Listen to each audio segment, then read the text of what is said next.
कल्याण के मार्ग पर हम अग्रसर हों, बिल्कुल उसी तरह से जैसे सूर्य और चंद्र अपने पथ पर अपने रूप में लगातार कल्याण मार्ग पर अग्रसर हैं।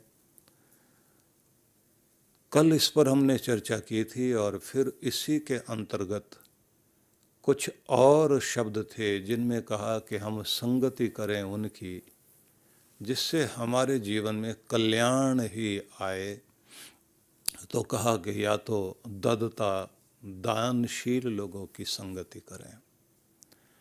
दानशील से मतलब वो दान देने वाले, लेकिन वे लोग जो अपने जीवन से कुछ न कुछ दे रहे हैं, इस दुनिया का भला कर रहे हैं, जिनके होने की सार्थकता है इस दुनिया में, जिनके होने से ये धरती सुंदर बनी हुई है, जिनके होने से समाज और प्राणी मात्र सुखी हैं, जिनका योगदान इस पृथ्वी को शोभायमान कर रहा है, उनकी संगति करना हमारा कर्तव्य है।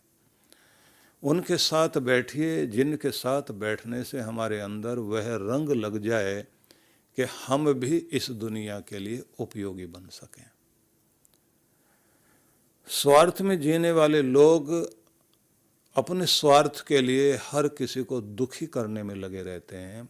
छल करेंगे, कपट करेंगे, धोखाधड़ी करेंगे, दूसरे का हक छीनने की कोशिश करेंगे। वह कल्याण नहीं, अहित करने में, बुरा करने में अपनी सारी ऊर्जा लगाते हैं। और ऐसे लोग बहुत दिमागदार होते हैं, चतुर होते हैं, चालाक होते हैं, लेकिन अगर उनकी बुद्धि शुभ की ओर लग जाए, वे दुनिया में बहुत कुछ अच्छा कर सकते हैं।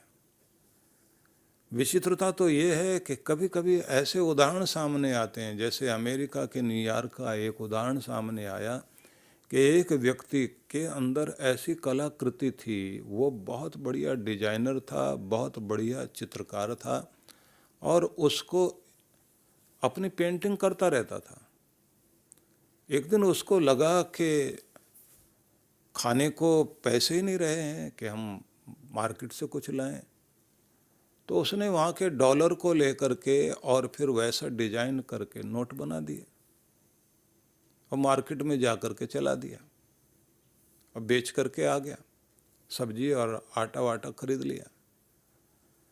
अब उसके बाद में ये हुआ कि वो जो उसके नोट थे, वो जो बेचने वाला आदमी था, उसका गीला हाथ उसमें लग गया तो स्याही उंगली पर लगी। उसे लगा ये क्या है, आज तक ऐसा नोट तो हमने देखा नहीं। और उसके बाद पुलिस में रिपोर्ट हुई, पकड़ा गया। लेकर जब जा रहे थे तो उसको पूछा कि ऐसा क्यों किया। बोले सब्जी आटा सब लेना था। काम क्या करते? बोले पेंटिंग वेंटिंग करते हैं, पेंटिंग बेच लेते अपनी। बोले उसको बेचने के लिए मैं कहाँ जाता इतनी देर में, तो भूख ने हाल खराब कर लेना था मेरा। और उसको फिर जेल में रखा गया। और आश्चर्यजनक बात है कि उसका अखबारों में जब समाचार छपा तो लोग उसकी पेंटिंग देखने के लिए उत्सुक हुए और उसकी पेंटिंग लाखों रुपए की बिक गई। उस पागल से पूछा गया कि ये तूने क्या किया, तू लाखों रुपए पेंटिंग से कमा सकता है। बोले मुझे आसान मार्ग वही समझ में आया था, मुझे लगा कि ये सबसे ज़्यादा आसान है। लिखने वालों ने लिखा कि दुनिया भर के लोग बुराई को आसान समझते हैं, गलत मार्ग को ये समझते हैं ये शॉर्टकट है, ये बहुत आसान है, इससे चलते चलते हम अपने आप को सुखी कर लेंगे।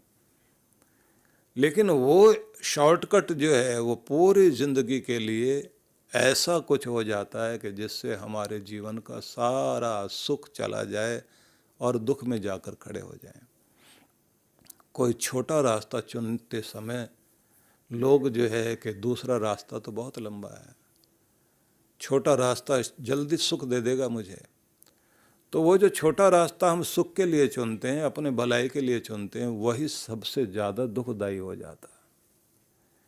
इसलिए कुछ भी कट शॉर्ट करने की कोशिश न करके हम अपने जीवन को कल्याण के मार्ग पर चलाएं, समाज को हम दें। लेकिन ये बात ध्यान रखें, कोई किसान गेहूं उगाए तो पैसे तो मिलेंगे लेकिन थोड़े मिलेंगे, लेकिन तंबाकू उगा ले तो ज़्यादा पैसे मिलेंगे। पर सारे तंबाकू उगाने लग गए इस धरती पर, तो कैंसर की खेती करने लग गए। उसको अन्नदाता कहेगा कोई? इस दुनिया में वो कर्म जो केवल एक तरह का सुख तो दे सकता है आपको, लेकिन अपने साथ साथ दूसरों को दुख दे जाए, वही कर्म, दुखदायी कर्म, वही नरक की तरफ लेकर जाता है। उसी से बचने के लिए कहा गया है कि आप उनकी संगति कीजिए जो अपना कर्म करते समय ये जरूर सोचते हैं कि मेरे इस कर्म के द्वारा मुझे जो लाभ होगा, उस लाभ के साथ साथ दूसरों को क्या लाभ होगा। मैं क्या उदाहरण प्रस्तुत कर रहा हूं, मैं कौन सा उदाहरण सामने रख रहा हूं। कुछ लोगों को आदत होती है ड्रिंक करने की, शराब वराब पीने की। एक व्यक्ति था जो पीता था, लेकिन वो बहुत छिप के पीता था, और बच्चों के सामने आए नहीं। तो उससे कोई पूछे ऐसा क्यों? बोले आदत तो पड़ गई, लेकिन दुख के कारण पड़ी, और बच्चों के सामने आना नहीं चाहता, क्योंकि मैं अपनी कमी को अपने बच्चों के सामने नहीं लाना चाहता, वो देखें और वो अपनाने लग जाएं, क्योंकि मेरे भाषण से नहीं समझेंगे, जो मैं कर रहा हूँ उसी तरह से वो भी करने लगते हैं। लेकिन अब उनकी बात सोचिए जो खुद पी रहे हैं और बच्चों को साथ बैठा रहे हैं। और ब्याह शादी करने के लिए लोग ढूंढते हैं कि वर मिले तो ऐसा शराबी नहीं होना चाहिए, और वासे वापस में बोलेंगे कि कौन नहीं पीता, आज के टाइम में तो सब पी रहे हैं। लेकिन एक बार आपको लत पड़ी, और लत पड़ने का परिणाम ये हुआ कि जीवन में अगर कोई उतार चढ़ाव आ गया तो फिर ये तो डोज बढ़ता जाएगा, और बढ़ता चला गया तो फिर आदत लगेगी, आदत चली गई तो उसके बाद स्थिति क्या होगी? जिंदगी तबाह। लोग कहते नहीं, हमें अपने ऊपर बहुत भरोसा, हम कंट्रोल कर लेंगे। आप एक समय तक ही अपने ब्रेक का इस्तेमाल कर सकते हैं, उसके बाद ये ध्यान रख लेना कि जब आदतें पड़ जाती हैं तो आदत फिर आपको कंट्रोल करती है, फिर आपके बस में कुछ नहीं रहता। इसलिए कोई भी कर्म जो है, जो हमें दुखदायी मार्ग पर ले जाए, प्रारंभ में जरूर सुख दे देगा। तो कहा है कि उनकी संगति करो जिस दुनिया में कुछ दे रहे हैं, जिनके होने का कुछ मतलब है। उनके बारे में सोचना जिन्होंने अपने प्राणों की बलि चढ़ा दी, प्राणों को न्यौछावर कर दिया समाज के हित के लिए। वो डॉक्टर थे, इंजीनियर थे, वे लोग थे जिन लोगों ने, साइंटिस्ट लोग जिन्होंने रिसर्च की दुनिया के भलाई के लिए। इसलिए निवेदन यही है कि कल्याण का मार्ग अपनाएं, लेकिन कल्याण के मार्ग के साथ कहा संग में मही, उनकी संगति करो। किन की? ददता, ददता दानी लोग, संग में मही, उनकी संगति करो, उनके साथ बैठो जो दुनिया के अंदर कुछ दे रहे हैं, सहयोग कर रहे हैं, जिन्होंने अपने होने का मतलब इस पृथ्वी को समझाया कि मैं आया हूँ तो कुछ देकर जा रहा हूँ, किसी का कर्जदार होकर नहीं जा रहा हूँ, बल्कि इस दुनिया को मैंने बहुत कुछ लौटाया। जब आप कुछ देकर जा रहे होते हैं तो अपने अंदर एक प्रफुल्लता होती है कि मैंने कुछ किया है। बड़ी बात यह भी है कि उनकी संगति कीजिए कि जो किसी भी कंपनी में काम करते हुए जितना ले रहे हैं उससे कई गुना वापस करके देते हैं, उस कंपनी की रीढ़ की हड्डी बन करके जीते हैं, जिससे पता लगता है कि ये व्यक्ति है जिसके कारण जो है ये कंपनी चलती है। तो ऐसे लोगों को जो कामचोर नहीं है, ऐसे लोगों के पीछे मालिक लोग दौड़ करके चक्कर काटते घूमते हैं, उनका ध्यान रखते हैं कि हमारा सारा काम चलाने वाले तो ये हैं। और वो धीरे धीरे अपनी क्षमता बढ़ाते जाते हैं। ऐसे लोग जहां हैं वहां की शोभा है, और जहां जाएंगे वहां की शोभा बनेगी। और फिर एक शब्द और आगे कहा गया, पुनर्ददता अग्नता जानता संग में मैं। पुनः शब्द का प्रयोग किया, फिर हमें उनकी संगति भी देना भगवान। जो अहिंसक लोग हैं, सामर्थ्य होते हुए वो क्षत्रिय लोग, जिनके पास समस्त प्रकार का सामर्थ्य है और सामर्थ्य होने के बाद भी वे इस समाज में क्षमा दान दे रहे हैं, और क्षमा दान दे रहे हैं तो हिंसक वृत्ति को हटा रहे हैं, बदले की भावना से जो काम नहीं करते, जिनका कार्य होता है समाज के अंदर उदाहरण प्रस्तुत करना। और बड़ी बात होती है कि ऐसे लोग जो वीर लोग हैं, दूसरों को क्षमा कर देते हैं, वो सच में पूजनीय हो जाते हैं। हिंसक बनना, समाज के अंदर क्रूरता पैदा करना, अन्याय को पैदा करना, वो लोग हमारे आदर्श नहीं हो सकते। आदर्श हैं जो समाज को दे रहे हैं। आदर्श हैं वे जो सामर्थ्य होने के बाद भी हिंसक वृत्ति को मिटाने वाले लोग हैं। अग्नता का अर्थ ही होता है जो अहिंसक है। ऐसे लोग जो क्षत्रिय अहिंसक वृत्ति को अपनाकर अन्याय को छोड़कर न्याय के लिए जो काम करने वाले लोग हैं, उनकी संगति करो, उनका संग हमें मिल जाए, जिन्होंने अन्याय को मिटाया है, जो कमजोर की ताकत बनकर खड़े हुए, उनकी संगति करने का हमें मौका मिले। क्योंकि वीरों के साथ बैठने से आपके अंदर वीरता आती है। कायरों के साथ बैठने लग जाइए तो आपके अंदर कायरता अपने आप आने लग जाएगी। और अगर आप शिकायती लोगों के बीच में बैठने लग जाएं, दूसरों के दोष निकालना, खोट निकालना, निंदा करना, चुगली करना, आलोचना करना, तो आपको ये गुण उनसे भी ज़्यादा बढ़िया आ जाएगा। आप उनसे भी ज़्यादा कमियां निकालने में माहिर हो जाओगे। मैंने कहीं पढ़ा था कि इब्राहिम लिंकन के जीवन में ये भी एक विचित्र बात थी कि वो व्यंग्यात्मक भाषा में बहुत अच्छा लिखते थे।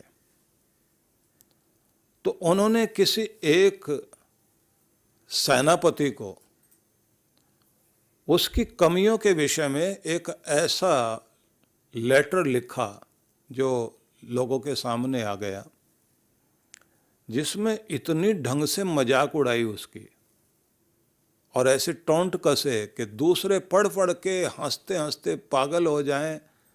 और इस तरह लिखा कि हर आदमी कहे कि इनका लिखना कमाल का है। खूब अच्छे से, जो कहते ना बद पीटना, बहुत अच्छे से उसका कल्याण कर दिया उन्होंने। कल्याण से मतलब बुरा, यहाँ कल्याण वो नहीं समझ लेना आप, अच्छी तरह से उसकी दुर्गति कर दी। अब वो व्यक्ति जो है उनके सामने पहुंच गया। उसने कहा कि देखिए, आप कलम चलाना जानते हो, मैं तलवार चलाना जानता हूं। तो अब मुझे आपने मौका नहीं दिया, क्योंकि मैं तो कलम चलाने का, अगर आप ये मेरे लिए ऐसा लिख रहे थे तो मुझे भी मौका देते, मैं भी 1 महीना में सीख लेता, ऐसा आपके लिए लिख पाता। तो मैं तो तलवार चलाना जानता हूँ, आपको 1 महीने का मौका देता हूँ कि आप तैयारी कर लीजिए तलवार चलाने की, और 1 महीने बाद मुकाबला होगा हमारी फ्री स्टाइल में। उसके बाद जो भी दुनिया में रहेगा रहेगा।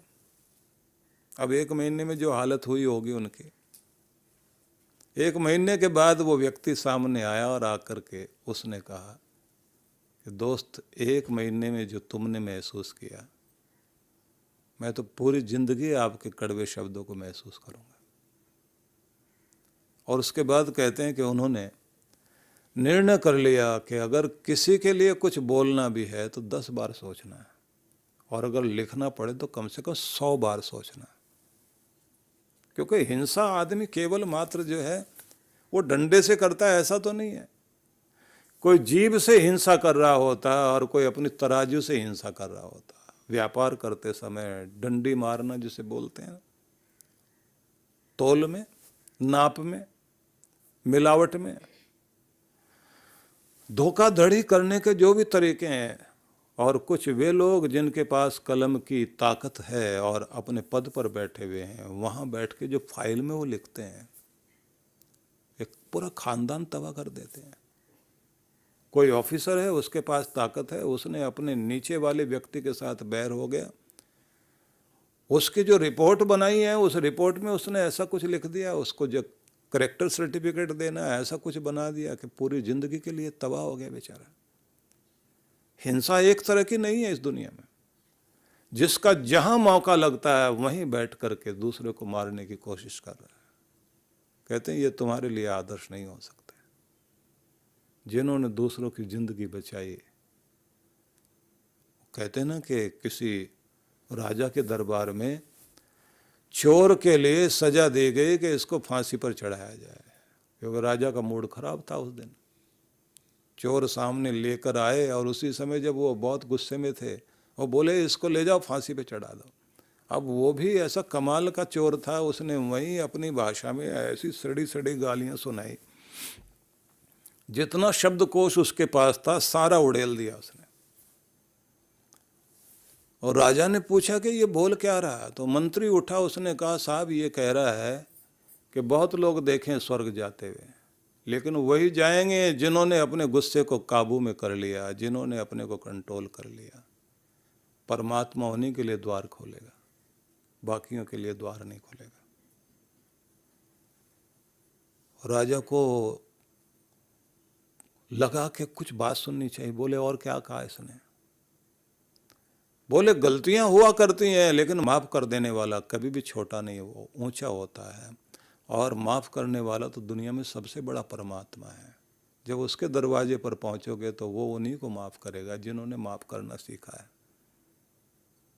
राजा ने पानी पिया और पानी पीने के बाद बोला और भी कुछ कहा इसने? बोले महाराज पूरा तो मुझे भी याद नहीं रहा क्या क्या बोला, लेकिन कमाल का आदमी है। राजा बोले भैया तुझे माफ करता हूं, तू जा, लेकिन चोरी की शिकायत दोबारा ना आए, क्योंकि मैं अपने अधिकार से तुम्हें माफ कर रहा हूं, कानून के अनुसार तो नहीं। माफ कर दिया, चला गया वो बेचारा। वो चला गया तो वो बाहर खड़ा हुआ, आंख में आंसू उसके। मंत्री उसके पास में गया और उससे बोला कि एक बार तो गुनाह माफ किया जा सकता, बार बार करोगे तो कोई माफ नहीं करेगा। अब मंत्री इतनी देर में लौट कर आता, इतनी देर में दूसरों को कान भरने वालों को मौके मिल गए। वो खड़े हो गए, बोले साहब इस आदमी ने जो गालियां बकी हैं आपको, ये अपनी भाषा में, इसकी भाषा तो सिर्फ मैं समझता हूँ, एक वो मंत्री जी समझते थे। ऐसी गालियां तो आपने कभी जिंदगी में नहीं सुनी होंगी जो इसने बोली हैं। इसको तो डबल फांसी होनी चाहिए थी। राजा का मूड ठीक हो चुका था, उसने कहा बस जितना तू बोल चुका काफी बोल चुका। अरे साहब मैं सच बोल रहा हूँ राजा साहब। बोले तेरा सच भी जो है 1000 झूठ के बराबर है, क्योंकि किसी को फांसी पर चढ़ाने वाला है। और माना कि वो मंत्री झूठ बोल गया, लेकिन जिंदगी देकर गया किसी को, उसका झूठ भी अच्छा था। और तेरा सच भी सच नहीं है, तेरा सच भी ईर्ष्या से भरा हुआ है, बदले की भावना से भरा हुआ है, और दूसरे को चोट पहुंचाने वाला। एक तरह की हिंसा नहीं होती भाई, न जाने कितने तरह की हिंसा है इस दुनिया में। और लोग एक दूसरे को मारने में, अपने गुस्से में, अपने बदले की भावना में, अपने जोश में आकर, अपने पागलपन में आकर किसी न किसी की दुनिया उजाड़ने में लगे रहते हैं। और अगर इसी तरह से सारे लोग बन जाए, इस धरती को नरक बनने में कितनी देर लगेगी? नरक परमात्मा ने दिया है ऐसा नहीं है, ये तो हमारे अपने हाथों से हमने निर्माण कर लिया है। इसलिए कहा है पुनर्ददता अग्नता जानता संग में मई, और आखिर में कहा उनकी संगति करो जो ज्ञानी लोग हैं। ज्ञानी लोग तुम्हें मिल जाएं तो उनकी संगति में बैठने से तुम्हारी जिंदगी में जो कुछ परिवर्तन आएगा वो अद्भुत होगा, क्योंकि वही तुम्हारे जीवन में वो विशेषता लेकर आएंगे कि एक साधारण जिंदगी कीमती जिंदगी बन जाएगी। सद्गुरु श्री सुधांशु जी महाराज द्वारा मानव सेवा को समर्पित संस्था विश्व जागृति मिशन वर्ष 1991 से धर्म, समाज एवं मानवता की सेवा में संलग्न है। यह संस्था 90 मंडलों, सेवा केंद्रों के माध्यम से न केवल भारत अपितु देश के बाहर अनेक देशों में सेवा के कार्य कर रही है। संस्था की स्थापना से लेकर अब तक विगत 30 वर्षों में जहां लोगों को सन्मार्ग पर प्रेरित करने के उद्देश्य से गुरुवर ने 7000 से अधिक प्रवचन दिए हैं, वहीं देश के राज्य की राजधानियों व प्रमुख नगरों में लगभग 40 आश्रम, 25 मंदिर, सत्संग भवन व ध्यान साधना केंद्रों का निर्माण हुआ है। दिल्ली में करुणा सिंधु धर्मार्थ अस्पताल एवं फरीदाबाद के आरोग्य धाम अस्पताल में लाखों जरूरतमंद रोगियों का उपचार व ऑपरेशन किया गया है। अनाथ गरीब बच्चों के लिए सूरत में अनाथाश्रम, दिल्ली एवं कानपुर में गुरुकुल, फरीदाबाद में ज्ञानदीप विद्यालय, मुरादाबाद में सृजन प्राइमरी स्कूल, झारखंड के रुक्का खूंटी गांव में आदिवासी बच्चों के लिए 2 पब्लिक स्कूल समेत दिल्ली में उपदेशक महाविद्यालय भी बनाया गया है। इन शैक्षणिक संस्थाओं में लगभग 2500 बच्चों को शिक्षित व संस्कारित किया जाता है। दिल्ली के आनंदधाम आश्रम में जहां वृद्धाश्रम एवं वानप्रस्थ संचालित हैं, वहीं आश्रम की कामधेनु गौशाला में 125 गौओं की सेवा की जाती है। कामधेनु गौशाला की तरह ही देश के प्रमुख नगरों में 7 अन्य गौशालाएं भी संचालित हैं। साथ ही पूजा पाठ, यज्ञ अनुष्ठान से लोगों में धार्मिक भावना जागृत की जाती है।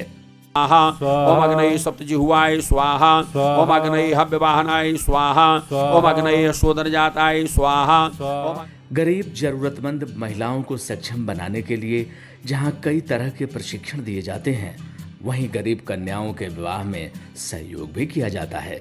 प्राकृतिक आपदा जैसे कि बाढ़, भूकंप, तूफान आदि में जहां मिशन द्वारा प्रधानमंत्री राहत कोष में सहयोग किया जाता है, वहीं जैसे वर्तमान में चल रही महामारी कोरोना संकट काल में जरूरतमंदों को भोजन, राशन किट व सांसों के संकट से जूझ रहे जरूरतमंद मरीजों को देश विदेश से मंगाकर ऑक्सीजन कंसंट्रेटर बांटे गए। मानव सेवा को ईश्वर भक्ति मानते हुए सेवा परमो धर्म के भाव से विश्व जागृति मिशन के सेवा कार्य निरंतर जारी हैं। आइए मिशन के सेवा पथ पर बढ़ते कदमों में कदम से कदम मिलाकर चलें और मानवता की सेवा में दान सहयोग कर पुण्य के भागीदार बनें।